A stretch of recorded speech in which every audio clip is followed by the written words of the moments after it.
Right, hello and welcome to this week's angling blog. Today you join me on the banks of the River Ribble and we're in search of dace on the stick flow. In keeping with recent winters, the country does seem to be moving towards a wetter, warmer climate in winter. With that comes more rain, and the country has been bathed in rain for the past couple of weeks. The rivers have been up and down day on day. One day they're out of the banks, they're dropping over the week, and then we get rain and it sends them back out the banks. The River Severn, which I was hoping to do some piking on, has not been fishable for my type of fishing on the float since probably October at least. It's been a right mess. What you have to do in them conditions is go to rivers that are spate or ones that rise and fall quite quickly. Rivers where the rain comes in and is out of the system a lot quicker. This river behind me today was 1.5 meters yesterday on the chart that I checked. This morning it's 0.7. So what you've got behind me is a falling river carrying a bit of colour and probably a foot or two of water. It looks perfect for the bite. So what we'll do really quickly is take a look at the setup, the swim and the baits we're going to use. The river behind me is carrying a bit of extra water and pace, so it means I'm going to be fishing a bit closer in. With that in mind, I'm going to be fishing a stick float, and the rod I'm going to be using is my Korum Glide float rod in 12 to 14 foot, and I've got it set at 14 foot today. I've got that teamed with a korum axis reel. On there there's 4 pound 4 ounce float fish. Down to the float I've got a 1.75 gram alloy stem float. What that will give is the stability in the water. It's got a bit of it's a mix between a dome top and a fine tip really.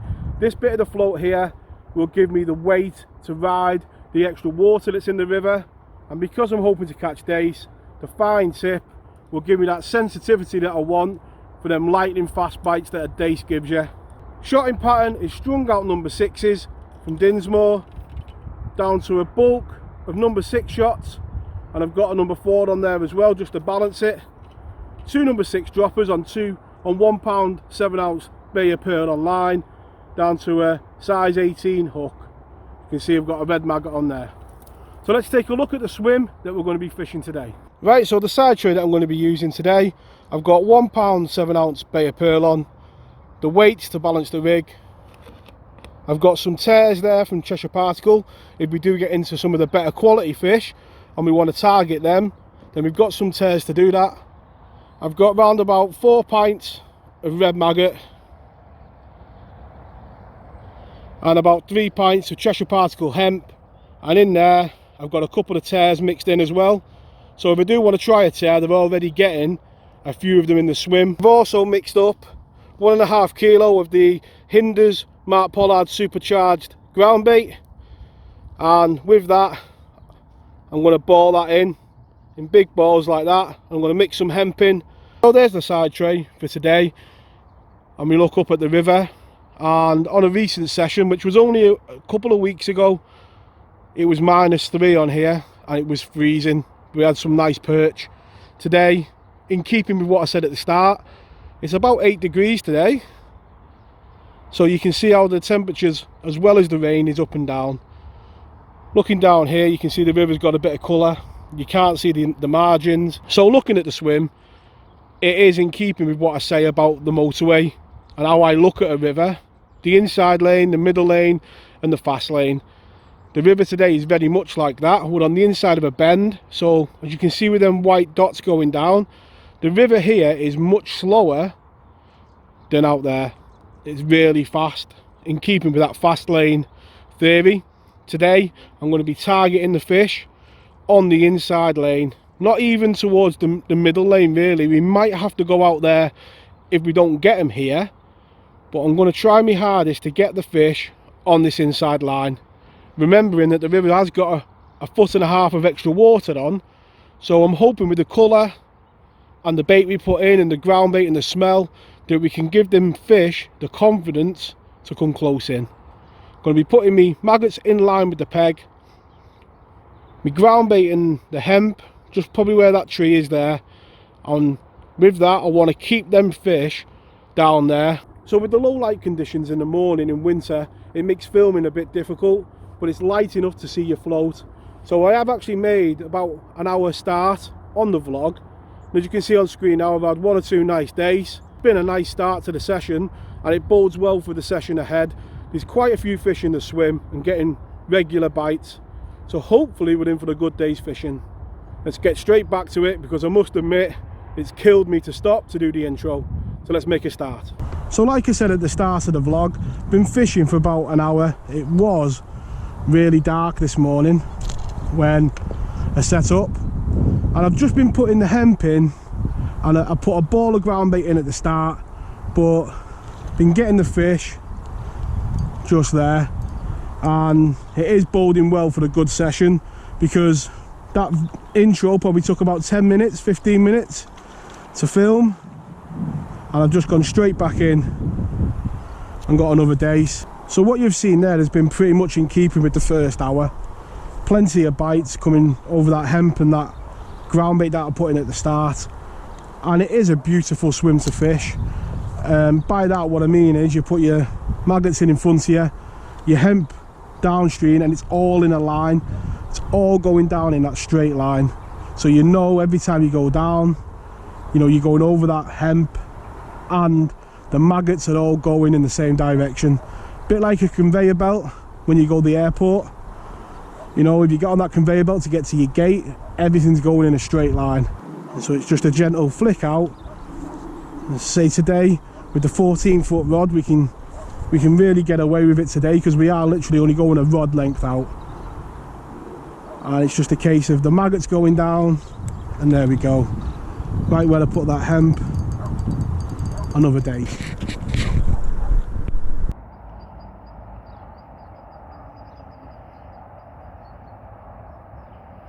And fish like that make the journey up here worthwhile.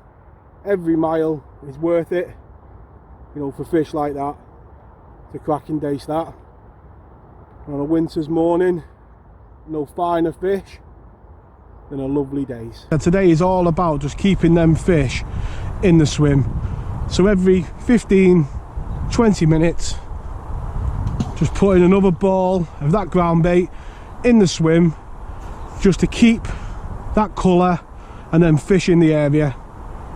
And hopefully if we do that through the course of the day, it'll keep them fish there.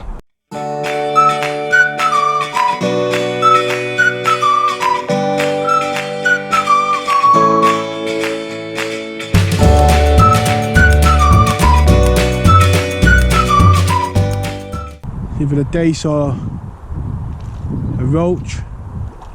It's come right over that bed of hemp and that ground bait.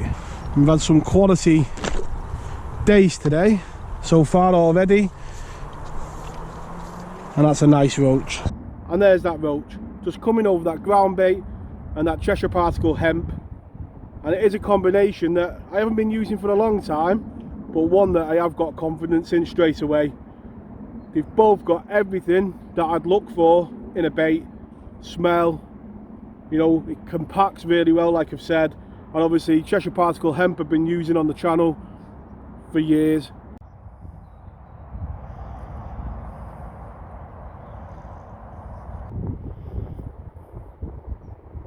The vlog, when talking about, you know, items of tackle and bait, I generally let the, you know, the fishing speak for itself. You know, today we are catching some really nice fish on this rod, and you see we've just hooked into a better fish there.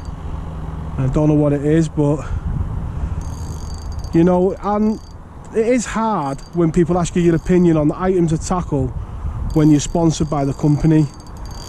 But what I try and do, whether it's the, you know, the bait from Cheshire Particle or Dinsmore's, I try and let the, you know, the fishing speak for itself. And you know, on them vlogs we did have that nice net of chub on the rod, and then today we're catching dace, you know, from ounces up until this, what we've hooked into now, which, to be honest with you, I've not really got much idea what it is,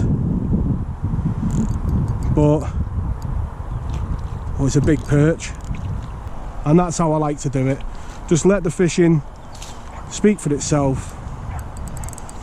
But if people ask my opinion in the comments, I'll always be open and honest about it. And there we go, there's that lovely perch. And like I was just saying on the piece then, you know, when I say something on the channel, I try and back it up, you know, with the fishing.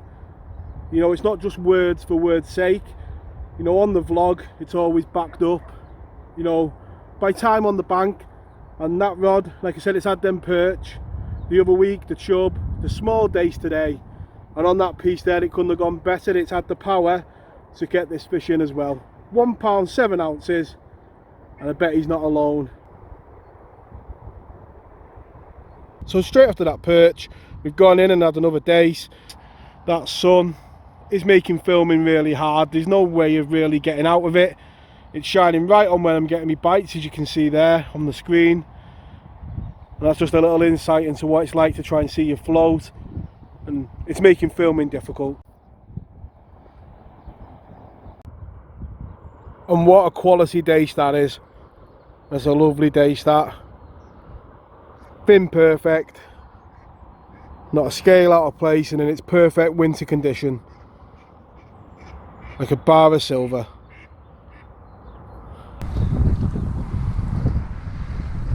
Keeping them balls of ground bait and hemp just going into the swim, just keeping that bait going down and just keeping going over the top of it. You can see the sun's going down now, and we're getting plenty of them quality dace. And with the light levels a bit lower, it's quality dace after quality dace. It's fantastic fishing to get it straight back. And it's been absolutely solid, and they have been of a quality. Just down the swim in a lovely glide, and it is a beautiful glide to fish. It's an even depth all the way down. And like I said before, your bait just goes down in a straight line. And when the fish are of that quality, you just can't complain. We'll have a nice net at the end. What I'll do is I'll pop a couple of pictures on screen now, unless we hit something decent, and then we'll have a look at the final net.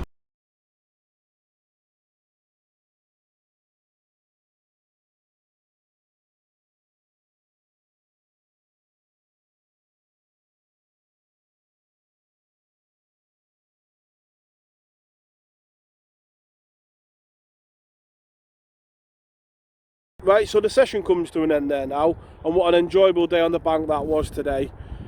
Plenty of bites and good fun. Recent sessions on here have been quite difficult. You know, the one that I put up recently was an ice cold day, -3, and we were scratching around for bites, and you know, some nice perch came along and saved the day. Today was more what I expected. The river carrying a bit of extra pace and colour. I was excited to get fishing this morning. As you can see from the net on screen, an enjoyable day on the bank. 25 pound of dace, plenty of bites, you know, and good quality in there as well. The fish are really starting to shoal up tight, and bodes well for the months to come. Hopefully the little bit that I talked about, the glide, you know, has answered some of the questions that you guys have been putting in the comment section, because a lot of questions have been about, you know, what are my thoughts on it, and today you've seen it put together a net of dace, and like I said earlier on, the fish speak for themselves. I'm not too sure when the video will go live on the channel. It'll either be before Christmas or just after, but I'd like to wish you all Merry Christmas.